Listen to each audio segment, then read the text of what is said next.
ሳሮን እንግዲህ የሰራችው ስራ እየከፈላት ነው ያለው ማለት ነው። የእውነት ደስ ብሎኛል። ምክንያቱም አሁንም ደግሞ እንደዚህ ሆና አንቺ ነሽ ሰበብ፣ እንደዚህ የሆንኩበት ምክንያቴ አንቺ ነሽ አለች ማለት ነው። ሂዊን የሂዊ ግፍ ነው ከሁሉም ደግሞ እንደዚህ የሚጫወትብሽ ማለት ነው። አሳስሮ ባስቀመጠሽ ታባሽንስና ክፉ ሰው ምን ጊዜም ክፉ ነው፣ መቼም ደግ ሊሆን አይችልም። እና እንግዲህ ፓራላይዝ ሆናለች ለጊዜውም ቢሆን ፓራላይዝ ሆናለች። ያው የመዳን እድሉ በጣም የጠበበ ነው ብሏታል ዶክተሩ ማለት ነው።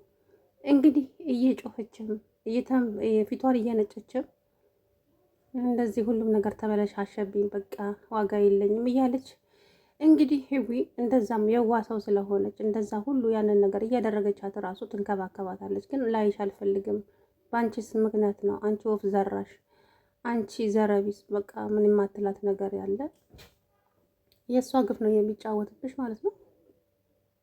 ሂሩት ደግሞ ልታያት አትፈልግም ሳሮንን ማለት ነው። ዋጋዋን ያገኘችው ደግ ያደረገች። እኔ ለእሷ የሚያዝን አንጀት የለኝም። የሰራችው እየከፈላት ያለው እናንተ ግን አታፍሩም? ለእሷ ስታዝኑ እያለች ሂዊና ዳዊትን እየተቆጣች ነበረ ማለት ነው። እንዴ ከመቼ ወዲህ ነው ግን እህትሽ ለጨካኝ የሆንሽው? በቢላ ከተወጋ ወዲህ አለችው ማለት ነው ዳዊትን። ያስብላል።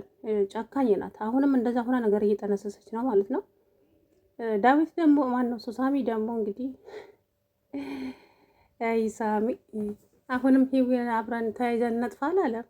ልብ አሁንም ልጄ እንደው ጤፍ ያቦካል። ለዛውም ማኛውን ማለት ነው።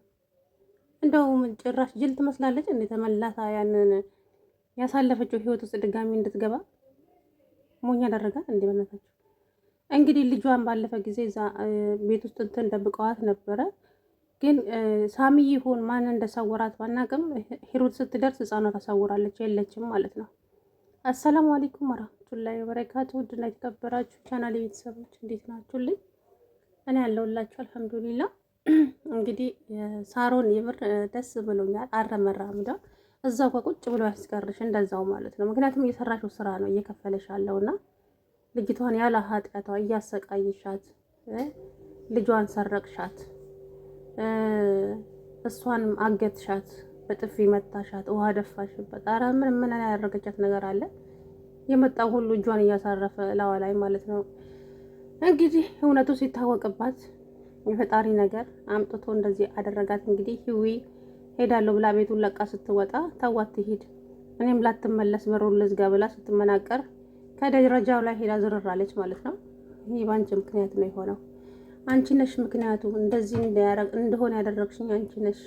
አንቺ ወፍ ዘራሽ፣ አንቺ ዘረቢስ፣ ዘርሽ ይጥፋ።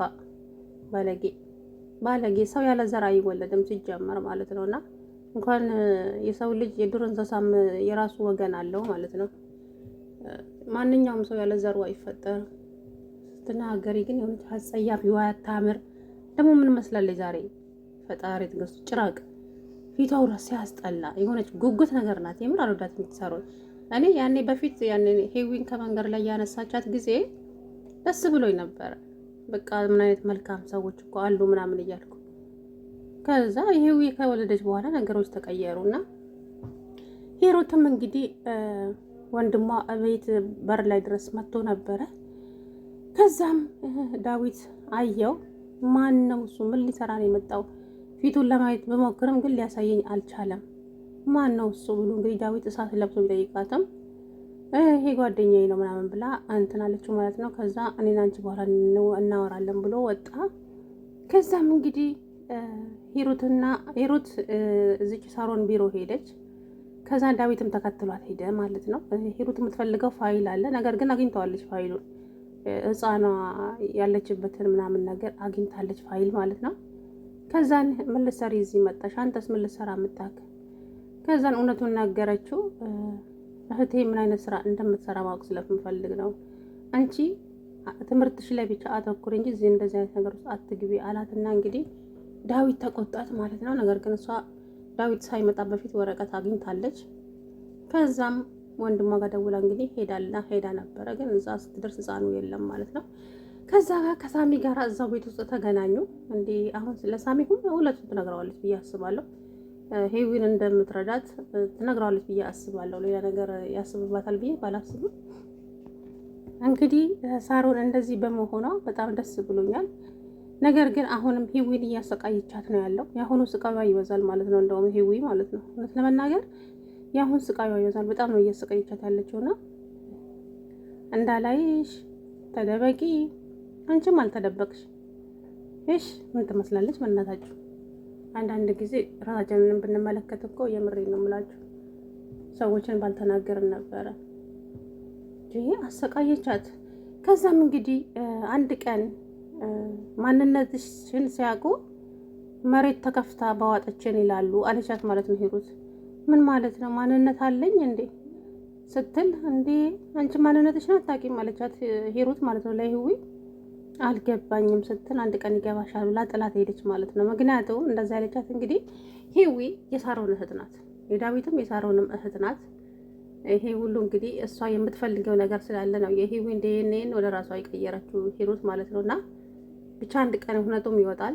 ሳሚ ማነው ዳኒ ደግሞ ዳዊት ደግሞ በፍቅር ነው የሚወዳት እችን ሂዊን። ጉንጯን ሳማት እኮ ደስ አላት፣ ምስኪን ነበር። ከዛም እንግዲህ ሳሚ ስለ ዳዊት ነገራት። ቀለበት አስሮ ልጅቷን አልፈልግሽም እንዳላት ሂዊን አውቆ እንደሚያጭበረብራት አድርጎ ዳዊትን ጠልታ ወደ ሳሚ እንድትመጣ እንግዲህ ብዙ ነገር ነገራት ስለ ዳዊት። እሷ አላመነችው፣ ምክንያቱም ስለምትጠላው ነው ያለ ስሙ ስም የምትሰጠው ብላለችው ማለት ነው። እኔና አንቺ በቃ እልም ብለን እንጥፋ አላለም። እንደው የት ይዛት ልትሄድ ነው ደግሞ አሁን? አረ እንደው ፈር ልቡናው እኮ ያውቃል የነ ሳሮን እህት እንደሆነች ሂዊ ማለት ነው ያውቃል እኮ። ግን በአንድ ቤት ሁለት ሚስት ቤቱ ጌታ የማነሳው ነው። እንደ ልጃችንንም ደግሞ የገባችበት ገብቼ ፈልጌ አመጣለሁ፣ ከዛ በደስታ እንኖራለን እኔና አንቺ እያላት እሷ ግን አረ እንደው እባክህን ለሚስት እንኳን እዘንላት፣ ለእሷ ምን ይታዘንላታል? የሚታዘንላት ሰው አይደለችም፣ የራሷ ስራ ነው እንደዚህ ያደረጋት እያለ እንግዲህ አንቺ ግን በጣም ነው አሁን ለአሁን እያሳዘንሽኝ ያለው። የምር እዚህ ቤት ያለው ሁሉ አንቺ ላይ ነው እንትን የሚለው፣ ግን እንደዚህም እያደረገችሽ አንቺ ለእሷ ቀን ነው የምታስቢው። ሳሮን እንግዲህ እሳት ለብሳታ ጎርሳ እንዴት እኔም ቢሮ ይሄዳሉ የሆነ ነገር እንኳን ጥፋት ቢኖርብኝስ ምናምን ስትል እንደ ጥፋትሽ ያው ትቀጫለሽ አላት ማለት ነው ሳሚ። አንተም እንደነሱ አሳልፈ ትሰጠኛለህ ምናምን እያለች እንግዲህ አይ ፈጣሪ